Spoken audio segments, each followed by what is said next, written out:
Welcome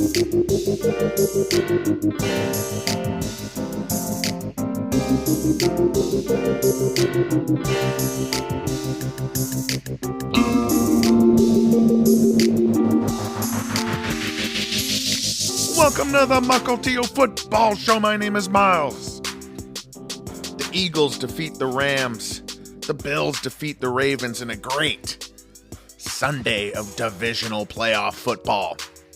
Talk about both games. I know it's Monday morning here, but I needed to kind of re-watch the highlights and stuff. We had a bunch of family and kids over. I ate a bunch of pretzels. And I had today off anyway, for Martin Luther King Jr. Day. So we're doing it Monday morning, getting these two games boiled down. There's a lot going on. I wouldn't say that either of them became like all-time playoff classics, but that is a category reserved for rare occasions. But both games were really good experiences watching them. Starting with the Rams and Eagles, we had two very different snow bowls going on today. The Rams and Eagles, more of a windy, wetter, harder snow. We started with green grass and we ended with, just slush and mess out there. And it was, that's kind of a classic, Pennsylvania January thing. I think it was like 32 degrees. Sometimes it went up to like 35. I think we were above freezing for a little point. And there was a lot of wind. So that was awesome. I love these snow games where the snow is not insane. It doesn't like take all the skill out of the game. And then the Bills Ravens, more of a dry, powdery snow, a colder situation. I believe like 15, 20 degrees colder, not as windy, more of a, almost the Buffalo Ravens game almost looked like a set in a play. Like I almost expect like Rosencrantz and Guildenstern to like come out with lanterns, start talking about Hamlet as the snow wisps below them like dry ice, so two very different, subtle snow game. Good job to God for the weather in these two football games. Rams Eagles, the snow really was kind of the first quarter was tense, and I thought it's kind of like both teams know the snow is coming. Both fan bases know what's about to happen, and that you can't be down multiple possessions when this weather comes. You cannot be down 14 points. So it's like a tense feeling to the first quarter, at least from my perspective. The Eagles punched in two long rushing touchdowns. Jalen Hurts had a 44-yard touchdown. Barkley had a 62-yard touchdown. But it ended up being 13-10 at half as the slush and snow and wind started to come. McVay actually kicked it on 4th and 3 from the 13-yard line. Wasn't that a little weird with what everyone's been doing in the playoffs? He kicked that one, but maybe the weather was part of it. Maybe 4th and 3 is different than 4th and 1. To be fair to McVay, he did go for it on 4th and 1 from the 10 early in the first quarter and changed a field goal into a touchdown there. So it's 13-10. We come back in the second half. Rams get a field goal to tie it, 13-13, as Nance said. Brand new game. That's when this game started to swing wildly. I jokingly said this game is the Eagles should have won this game, but the Rams should have won this game. Like, it's crazy what ends up happening here. So the Eagles go down, take the lead back. So it becomes 16-13, and Elliott kicks that field goal through. But everyone at that point is talking about Jalen Hurts, got his knee twisted up there, looked pretty bad. We're all remembering, him playing through injury really in all of his playoff runs. He's playing kind of on one leg. And I firmly believe without this knee injury, the Eagles were going to roll from this point into a blowout. That is what I think. The Rams punted, Hurts got the ball, and that's when that safety happens. And that safety where the Rams just pushed Hurts back into the end zone and tackled him, that had to be the knee. They were at the 7-yard line. The 7-yard line. I mean, what is the record for like longest yard line for a safety in the playoffs? Like that has to be one of them. And frankly, to me, it looked like he could not move, and not in like pure pain, not like Hurts went out there and he was actually like, should have been in a femur ward or something like that. But he did not know what way to shift his body that will structurally hold. He didn't like trust his legs there, and he just kind of accepted that safety, and it became 16-15. But the game's swinging back and forth here. It's the snow, it's the wind, it's the rain, slush. The Eagles force a fumble on Kyren Williams. I think, what do they get to they get inside the red zone, so they're very close. The Eagles don't punch that in for a touchdown, and they tried. Saquon Barkley stuffed a couple times. Why wouldn't you run the ball, guys? File that one away in the delete folder, right? Every run always works forever, right? Except for these two, because they actually happened, and they didn't. So it's 4th and 1. They finally bust out the tush push. And like I was saying about the knee, it feels like they could have just done the tush push on 2nd and goal, but they didn't because of Hurts' knee. So they were going to go for it on 4th and goal and say, damn the knee, we need this touchdown. We cannot blow this opportunity. False start, and they end up having to kick the field goal where it goes. They take a 4-point lead, really, really kind of blowing the sails out of that the momentum that fumble gave them. But the Rams punted it back. I mean, that's what I've said it all year. Rams offense, horrifically inconsistent. Watch these games. Stafford, man, where are you going? For quarters at a time, they're punting it back over and over and over again. And that is what happened today. And the Eagles just kept trying to make most of all the chances they were getting. And so they get another field goal, right? So the Eagles get another field goal to go up 22-15. Rams punt again, and then 1st and 10 from the 22-yard line. Saquon Barkley bursts a 78-yard touchdown, in which he and Hurts were talking pre-snap, like co-pilots on a plane. That was so cool. Such a cool angle that NBC gave us there of them kind of talking it out. Clearly landed on the right call. Now it's 28-15 with 4:47 left. At that point, it felt like the Eagles have won. I'm amazed that we got to a point where the Rams should have won. And it started with the transition started with the next drive, down 13, with a team that can run the ball as well as the Eagles. The Rams haven't had anything moving. It felt like a garbage time drive as it happened. Puka Nacua, 21 yards, a couple of big plays, ends with a 4-yard touchdown to Parkinson, and the Eagles come within 6. But the biggest thing about that was they still had all 3 timeouts. So there's kind of like a possession, still in the pocket of the Rams. Like, okay, now they're down 6. And if they could get a stop, they could get the ball back just needing a touchdown. And all Eagles fans are lamenting the 2 missed extra points in this game by Jake Elliott, surely at this point. And the Eagles don't get it. They go 3 and out. The Rams use all 3 of their timeouts. It's only a 20-second drive, including a 12-yard sack on 2nd down, where Jalen Hurts just could not avoid Kobe Turner. And by the way, just that Rams front and the rookies and Jared Verse and stuff just played amazing today. So they get Stafford yet another ticket, and these are the tickets he punches, right? 3 and outs when it would just be a nice, comfortable game. Amazing heroics when it's time to do the game-winning drive. This is why Stafford has more game-winning drives than Aaron Rodgers, right? That stat always comes up. It's because they're down. It's because they're down. But this is what he does best. Maybe not in the snow. Don't have a lot of big snow moments for Matt Stafford, but one of them would have happened here as they're driving down, needing a touchdown to take the lead. That sideline, high wire toe tap to Puka Nacua, 37 yards to the 21-yard line. Just one of the big plays of the game, one of the big plays that would have of Rams history had they won. And they now have 1st and 10 from the 21-yard line with a minute 25 left, down 6. They just need 7 points. This is not wild desperation comeback stuff.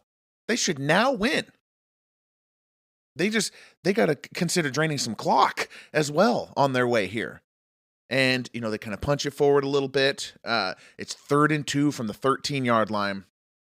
And that's when Jalen Carter of the Eagles says, enough of this.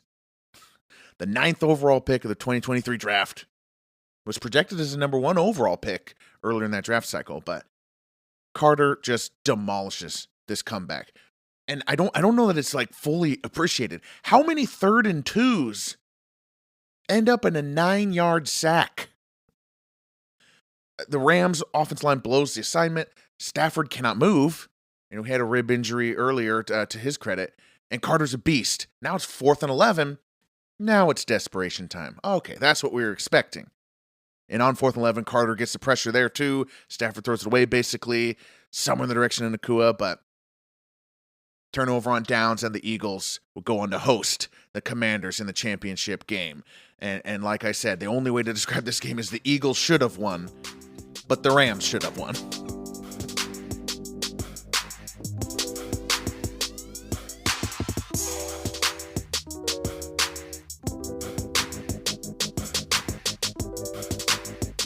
So we travel up and over. I don't know my geography that well. I was going to say across the Great Lakes. That's not true.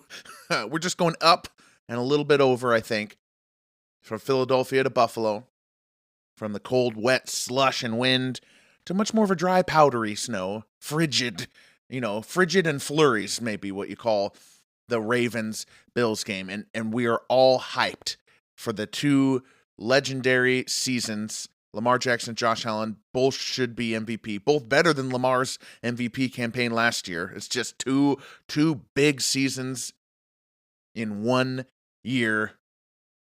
And this was a heavyweight battle, as it should have been. And it wasn't just Allen versus Lamar. This was a heavyweight battle between the best of the Bills and the best of the Ravens. I mean, there was some thumping going on out there. Bills defense, they had a few games where they wobbled, including week 4 against these Ravens, but also week 14 against the Rams, week 15 against the Lions. People could say when Bills face a quality offense, their defense folds. Well, the Bills defense won the game today. I mean, a lot of it is turnovers. How much of that was their doing? How much of that was the Ravens beating themselves? We don't know, but it did happen. The Bills defense forced the turnovers they needed. Taylor Rapp got an interception. Jackson didn't look off the safety, much to his chagrin after in the press conference. That was in the first quarter. There was a strip sack fumble when Lamar was just trying to stay up. And, should have just went down, should have taken the sack. That was returned by Von Miller into the red zone. And then Terrell Bernard punched one out from Mark Andrews mid fourth quarter. All these turnovers this gives a 2-point game. And Josh Allen in the turnover category, a 0. Maybe there's a lot of stats that are going to go around. Allen only had 127 yards passing, 10 carries to 20 yards. Like, this was Allen's worst statistical game. But that 0 in the turnovers, that's the difference of the game. Bill Parcells was right. Bill Cowher was right. Their genius insight that turnovers are bad continues to prevail across all of football. The headline, of course, is Mark Andrews. That not just that fumble, but also that he later drops the 2-point conversion that would have tied the game with about 1:30 left. It's brutal. And I feel bad for him. And we'll talk more about that last play. But the Bills defense deserved the first call out here. Not just because I feel guilty about not talking about the Chiefs defense enough last year. Like, the Chiefs defense won the Super Bowl last year. Not Mahomes, not Kelsey, the Chiefs defense. Just trying to do better about sometimes giving the defense some credit. Some of the headlines said Josh Allen outduels Lamar Jackson. Like, I know the headlines got to put the big names in there, but Bills and Ravens defense played this football game. They played it great. So to the actual game, Halftime was 21-10, Buffalo up by 11. Never felt like the Ravens were truly out of it. The Bills punching in that last touchdown, punching in both their touchdowns with Josh Allen's legs was really important. No field goals, touchdowns. Whereas the Ravens, they did have to settle for field goals twice. I mean, that was the difference in the game, and difference in the first half. And so it's 21-13 somewhere in the third quarter. Then the Ravens just get their punch back. Their all-run drive, 66 yards. It's Lamar, it's Hill, it's Henry. Henry slams it in. It's 21-19. It's the end of the third quarter. It's like, okay, they'll either get this 2-point conversion, but either way, it's a whole new game now. And they do miss that 2-point conversion at the end of the third quarter after the Derrick Henry touchdown. Although that 2-point conversion doesn't get the publicity that Mark Andrews' drop at the end of the game is going to get, this connecting on this 2-point conversion would have made it kind of a moot point, right? Would have been great. And it was a nice play by the Bills defense. And a questionable decision by the Ravens. I don't know. I mean, it's hard because Lamar's the MVP, but they chose to pass the ball after a 66-yard drive in which they had ran the ball perfectly. The Bills defense was so on their heels. Just give it to Henry and take your 2 points. They chose to pass the ball. Worse, they motioned Henry out of the backfield. So even the threat of running that ball again was not there. And I don't know if that was a mistake or what it was. Maybe it was a coverage thing. You got to see what the coverage is. But Matt Milano pretends to rush, backs up, plays the quick throw because Henry's not even back there, and tips it. And that is just as big as the Mark Andrews drop. I know it's not sequential in order, but that's a huge play in this game. And the Bills continue to drain the clock. They're just, I think they came into this game with a clear point, which was we are tough too. We're not too small. We can stop the run. Like that was clear. They in their post-game interviews, that's kind of all they talked about. That's what Josh Allen even talked about. We can stop the run. It's like, well, you're the quarterback, so you have nothing to do with that. But clearly that was like the rallying cry for Buffalo. We're tough too. And they ran this ball. And to mild success. 26 carries for 127 yards between James Cook, Johnson, and the rookie Davis. But 127 yards rushing, 127 yards passing from Allen. The Bills didn't get a lot done on offense, though they had some short fields.